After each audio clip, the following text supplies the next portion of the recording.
Good morning. Today we will do chapter 4, that is major landform. In this chapter we will study about the major landforms of the earth. The earth does not have an even surface while some other are flat and raised. This variation in the physical forms of the earth is called relief. Mountains, plateaus, plains, deserts and river are the main relief feature of the earth. We will study about them in this chapter. Now, first we will study about mountains.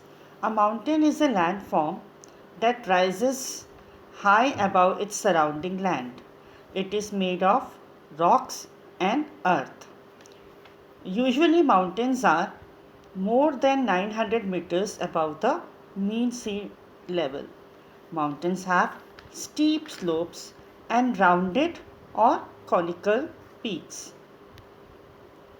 A group of mountains joined together is called a range or chain.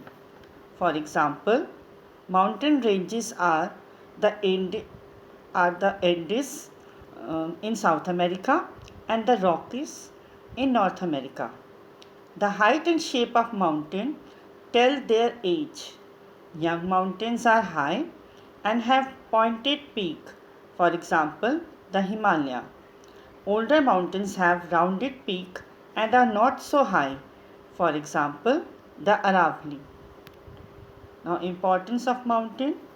Mountain act as a barrier against cold and hot winds. Barrier means it act as a fence to protect people from cold and hot winds. Second, river originates from mountains, provide water for irrigation in plains. The cool climate in summer attract people and tourists. Many mountains are rich in minerals. The slopes of mountain has rich pasture lands and forest. Next is plateau. A plateau is a highland area with a flat top, also called a tableland. The surface of the plateau is often cut by rivers and streams. Plateaus are found in almost all continents of the world. For example, the Colorado Plateau in the US and the Bolivian Plateau in South America. The plateaus of Antarctica. The plateau of Tibet is the highest plateau in the world and is called the roof of the world. Importance of plateau. Some old plateaus are rich in mineral resources. Mining is an important occupation in plateaus. The grassland in the plateaus are used for rearing cattle. Now our next point will be plains.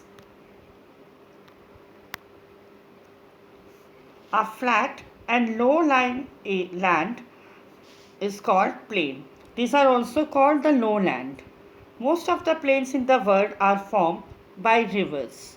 For example, the northern plains of India. Plains may be found along a coast or an island. The Atlantic coastal plain is an example of coastal plain. It lies along the eastern shore of North America from Nova Scotia to Florida. Importance of plains. Plains are thickly populated because the soil and terrain are good for farming. Roads and railways are easily built. Most of the big cities and towns are found in the plains. Large industries such as textile, automobile, etc. develop in the plains because of connectivity and transport facility. Coastal plains are ideal fishing sites. Now our next topic will be desert. Deserts are barren land that receive very little rainfall. Barren land means not able to produce plants. Okay.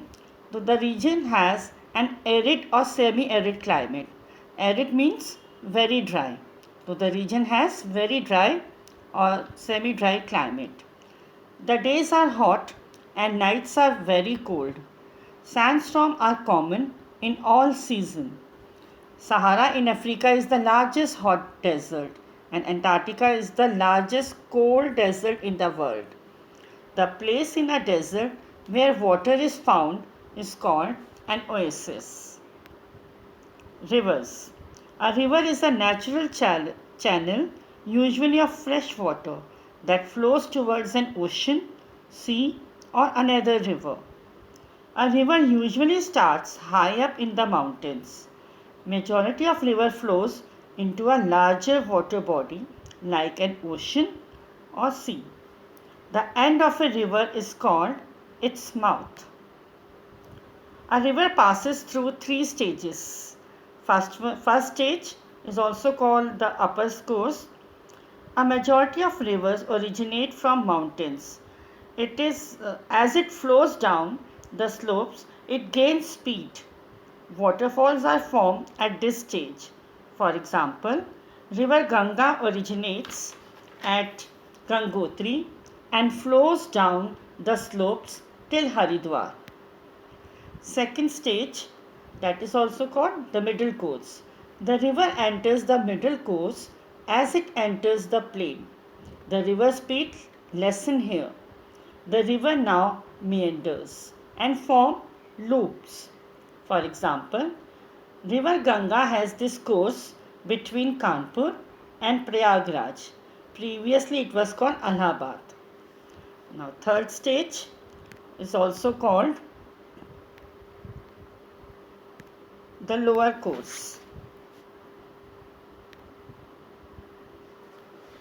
So in this stage, the river enters the lower course and joins a bigger water body, for example, sea. The speed of the river is extremely slow and it divides into many channels. This forms a delta near the mouth of a river. For example, river Ganga forms a delta as it flows into the Bay of Bengal. So, this is a journey of a river. Hope you all have understood this chapter. Just go through this chapter and we will discuss it in visual session. Thank you.